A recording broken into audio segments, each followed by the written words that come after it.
मज़हब इस्लाम को, असल इस्लाम को फ़ॉलो करता हूँ। मैं मुल्लाओं वाले इस्लाम को फ़ॉलो नहीं करता हूँ। मैं उस इस्लाम को फ़ॉलो करता हूँ जिसको 1450 साल पहले प्यारे आका अलैहिस्सलातु वस्सलाम ने बताया और सहाबा को सिखाया। कहीं न कहीं मुसलमानों के अमालों में, मुसलमानों के किरदारों में, मुसलमानों के अखलाक़ों में कमी देखने को मिली है, जिसकी वजह से आज मुसलमान दर दर की ठोकरें खा रहा है, मुसलमान तनज़्ज़ुली का शिकार हो रहा है। मैं तो कहता हूँ मुखालिफत से मेरी शख्सियत संवरती है। मैं दुश्मनों का बड़ा एहतराम करता हूँ। मेरे दुश्मन इस बात को कहते हैं, लेकिन मेरे दुश्मनों को ये भी पता है कि वाकई अगर मुझे फ़ंड की ज़रूरत होती, वाकई अगर मुझे फ़ंडिंग की ज़रूरत होती, तो आरएसएस और बीजेपी से ज़्यादा फ़ंड तो कांग्रेस के लोग और दूसरी पार्टियों के लोग करते हैं लोगों को। रोशनी का कोई तो इम्कान होना चाहिए, रोशनी का कोई तो इम्कान होना चाहिए, बंद कमरे में भी रोशनदान होना चाहिए। हिंदू मुस्लिम आपके माथे पे चाहे जो भी हो, आपके सीने में लेकिन हिंदुस्तान होना चाहिए। नमस्कार, आप देख रहे हैं केकेजी न्यूज़ और मेरा नाम है पुरुषोत्तम सैनी। आगामी 25 सितंबर को जमीयत हिमायतुल इस्लाम के 140वें स्थापना दिवस पर जिस प्रकार पूरे सहारनपुर के अंदर इश्तिहार चस्पा हो गए हैं और उसको लेकर क्या कुछ तैयार हैं बताया जा रहा है, उस कार्यक्रम के अंदर देश विदेश से मेहमान शिरकत करेंगे। और बात करने के लिए मेरे साथ मौजूद हैं खुद राष्ट्रीय अध्यक्ष कारी अबरार साहब। कारी साहब, पहले तो आपका स्वागत है केकेजी न्यूज़ पर। बहुत शुक्रिया आपका। जिस प्रकार 140वां स्थापना दिवस है जमीयत हिमायतुल इस्लाम का, कौन कौन लोग आ रहे हैं और किस प्रकार का ये कार्यक्रम है? देखिए, 24 सितंबर 2024 को जमीयत हिमायतुल इस्लाम का 140वां स्थापना दिवस है। इस मौके पर 25 सितंबर को पैगाम इंसानियत सेमिनार रखा गया है। इस सेमिनार में देश विदेशों से मेहमान शिरकत करेंगे और तमाम धर्मों के लोग इसमें शिरकत करेंगे। जिस तरीके से दुबई के शेख बू अब्दुल्ला साहब तशरीफ़ लाएंगे, अबू धाबी से शेख सैयद बाबदर नसीर साहब तशरीफ़ लाएंगे और देश की बड़ी शख्सियत आली जनाब नरेश कुमार जी भाई साहब तशरीफ़ लाएंगे और तमाम धर्मों के लोग जमा होंगे। जमीयत हिमायतुल इस्लाम ने अपने स्थापना दिवस पर एकता का पैगाम देने की कोशिश की है और जिस तरीके से हमारा देश और हम सब का मानना है कि पूरी दुनिया एक परिवार है, पूरी दुनिया एक कुनबा है, इस मैसेज को, इस पैगाम को आगे बढ़ाने की कोशिश जमीयत हिमायतुल इस्लाम ने की है। तो क्या यही वजह है इस कार्यक्रम का नाम आपने रखा गया पैगाम इंसानियत सेमिनार? बिल्कुल, ज़ाहिर है, हम लोग शुरू से कहते हैं हमारा मकसद जमीयत हिमायतुल इस्लाम का यही है। चूँकि अपने लिए जीना, हम लोग कहते हैं अपने लिए जीना एक जानवर की तरह है। जीना असल पूरी कायनात के लिए और पूरी इंसानियत के लिए जीना, ये इंसान का असल मकसद और यही पहलू होना चाहिए। कुरान कहता है कुंतुम खैर उम्मतिन उखरिजत लिन्नास, तुम एक बेहतरीन उम्मत हो, तुमको दूसरों की भलाई के लिए पैदा किया गया है। तो कुरान की इस आयत को अमली जामा पहनाने के लिए और इसको ज़मीन से जोड़ने के लिए हमने इस प्रोग्राम को रखा गया है। हमारा मानना है, मैं हमेशा अक्सर कहता रहता हूँ, रोशनी का कोई तो इम्कान होना चाहिए, रोशनी का कोई तो इम्कान होना चाहिए, बंद कमरे में भी रोशनदान होना चाहिए। हिंदू मुस्लिम आपके माथे पे चाहे जो भी हो, आपके सीने में लेकिन हिंदुस्तान होना चाहिए। ज़ाहिर है हमारे देश की संस्कृति और हमारे देश का कल्चर और हमारे देश की गंगा जमनी तहज़ीब इस बात का सबूत है कि पूरी दुनिया एक परिवार है और इसको हम लोग मानते भी हैं। इसी के तहत इस प्रोग्राम का इनकाद किया जा रहा है। कारी साहब, आपकी संघ के साथ बहुत ही नज़दीकियाँ मानी जाती हैं। कई बार हमने डॉक्टर नरेश जी के साथ भी आपको कार्यक्रम में शिरकत करते हुए देखा है। तमाम ऐसे आरोप लगते हैं कि कहीं ना कहीं आपकी संस्था को और आपको आरएस एक बहुत बड़ा फंड जारी करती है। तमाम ऐसे आरोप जनता द्वारा लगाए जाते हैं। बिल्कुल, आरोप निराधार हैं।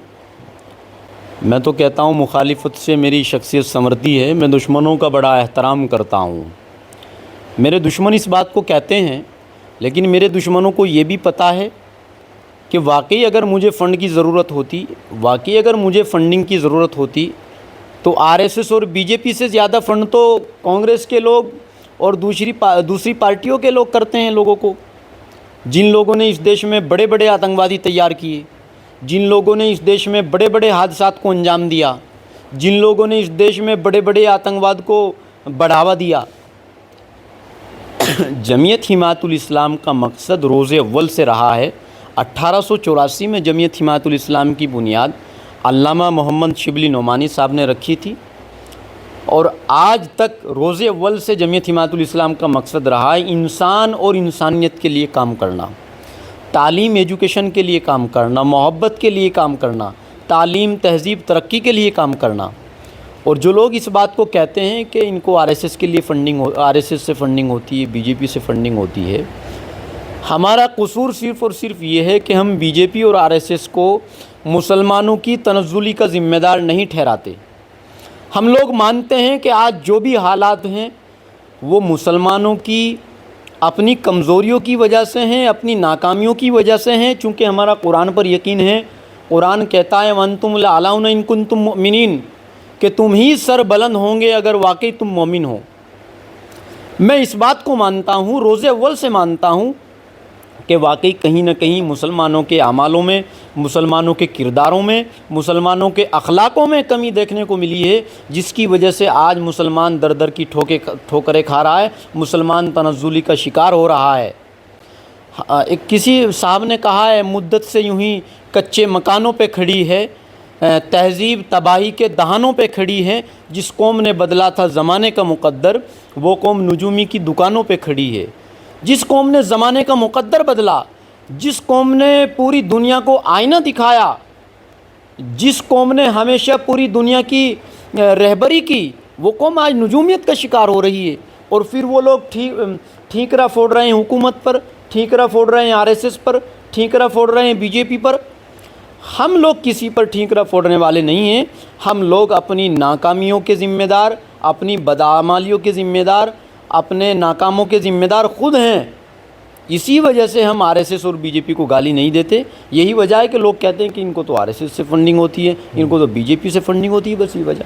कारी साहब, लगातार हमने कई ऐसे मुद्दे देखे हैं जो केंद्र सरकार द्वारा या फिर प्रदेश सरकार द्वारा जो बिल लाए जाते हैं, चाहे वो यूसीसी से जुड़ा मामला हो या फिर वक्फ बोर्ड संशोधन से जुड़ा मामला हो, आप बीजेपी का समर्थन करते हुए नजर आए। तो कुछ लोगों का ये भी मानना है कहीं ना कहीं कारी साहब इस्लाम के लिए ख़तरा पैदा करने वाले हैं। अल्हम्दुलिल्लाह सुम्मा अल्हम्दुलिल्लाह, मैं ला इलाहा इल्लल्लाह मुहम्मदुर रसूलुल्लाह सल्लल्लाहु अलैहि वसल्लम की बुनियाद पर ज़िंदा हूँ। मैं मज़हब इस्लाम को, असल इस्लाम को फ़ॉलो करता हूँ। मैं मुल्लाओं वाले इस्लाम को फ़ॉलो नहीं करता हूँ। मैं उस इस्लाम को फ़ॉलो करता हूँ जिसको 1450 साल पहले प्यारे आका अलैहिस्सलातु वस्सलाम ने बताया और सहाबा को सिखाया। मैं उस इस्लाम को फ़ॉलो करता हूँ। हमारे मुसलमानों ने ठान लिया है कि हमें बस हुकूमत का विरोध करना है, हुकूमत की मुखालफत करनी है।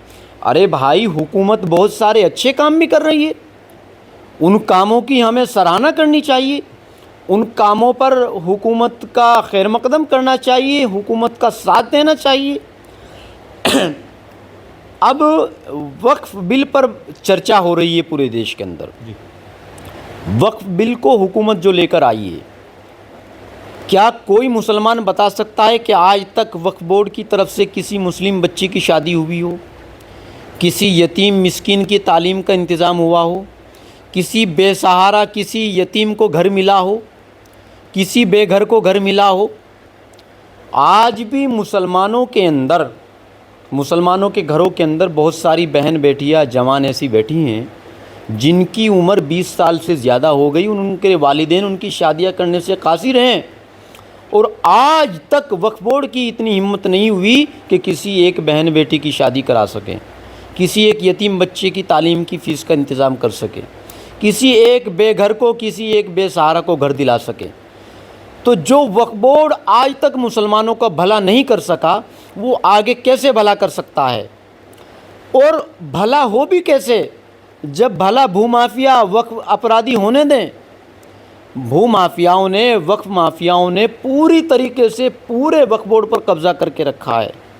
करोड़ों करोड़ों की संपत्तियों को 20-20, 25-25 रुपये के किराए पर अपने अंडर में करके रखा है। आप देखें, जाइए दिल्ली की जामा मस्जिद के आसपास जाइए सहारनपुर की जामा मस्जिद के आसपास, वहाँ की दुकानें, वहाँ की पूरी मार्केट 100 रुपये के किराए पर, 25 रुपये के किराए पर चल रही है। ये हालात है वक्फ़ का। वक्फ़ माफिया, वक्फ़ अपराधी इस देश में इतने एक्टिव हैं, इस तरीके से कब्ज़ा करके रखे हैं कि वाकई अगर संशोधन सरकार ने इस पर नहीं किया तो ये लोग कभी मुसलमानों का भला नहीं कर सकते। किसी बहन बेटी को, किसी यतीम को, किसी मिस्किन को सहारा नहीं दे सकते। कुछ विपक्षी नेताओं का ये भी मानना है कि वक्फ बोर्ड जो बिल लाया जा रहा है उस पर बीजेपी की नज़र है और वो वक्फ बोर्ड की ज़मीन पर कब्ज़ा करना चाहती है।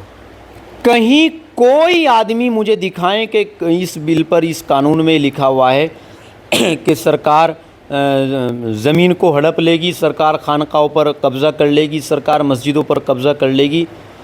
देखिए, अल्पसंख्यक समाज में सिख भी हैं, ईसाई भी हैं, बौद्ध भी हैं, जैन भी हैं, लेकिन सिर्फ़ और सिर्फ मुसलमानों को मजहबी तालीम के लिए सरकार खर्च देती है मदरसा वक्फ बोर्ड के तहत। अगर सरकार मुसलमानों के ख़िलाफ़ होती तो वक्फ बोर्ड से पहले तो मदरसा बोर्ड को ख़त्म करती, लेकिन सरकार ने आज तक वक्फ बोर्ड ख़त्म नहीं किया। जब सरकार ने आज तक मदरसा बोर्ड को ख़त्म नहीं किया तो वक्फ बोर्ड को ख़त्म कैसे कर सकती है? सोचने वाली बात है। बस फ़र्क ये है कि विपक्ष के नेताओं ने और इन तमाम लोगों ने जो हुकूमत के मुखालिफिन हैं, इन तमाम लोगों ने मुसलमानों के अंदर कूट कूट कर ये बात भर दी कि सरकार तुम्हारी दुश्मन है, सरकार तुम्हारे लिए अच्छा नहीं सोचती, सरकार के इरादे तुम्हारे लिए नेक नहीं है। तो हम ऐसे कुछ व्यक्ति हैं, हमारी बात होती है जब ग्राउंड पर हम रिपोर्टिंग करने जाते हैं तो लोगों के जहन में एक सवाल रहता है, ये सरकार मुस्लिम विरोधी है। आखिरकार ये बहम और ये डर कैसे निकले कि सरकार सबके साथ है और सबके साथ काम करती है मिलकर?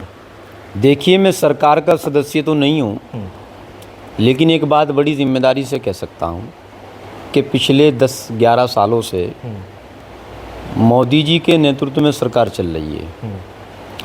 जब 2014 में सरकार बनी थी तो हम लोगों ने खुद ये सुना था कि अब बीजेपी की हुकूमत आ गई है, मुसलमानों को देश छोड़कर भागना पड़ेगा, अब मुसलमानों के मजहबी ठिकानों पर हमला होगा, खानकाहों को निशाना बनाया जाएगा, मदारिसों को निशाना बनाया जाएगा। लेकिन अल्हम्दुलिल्लाह सुम्मा अल्हम्दुलिल्लाह पिछले 10 सालों में इतनी पुरसुकून ज़िंदगी मुसलमान इस देश में गुजार रहा है। सरकार ने सबसे अच्छा काम मुसलमानों के लिए किया है कि मुसलमानों के हाथों में से लाठी डंडे छीन करके कलम देने की कोशिश की है।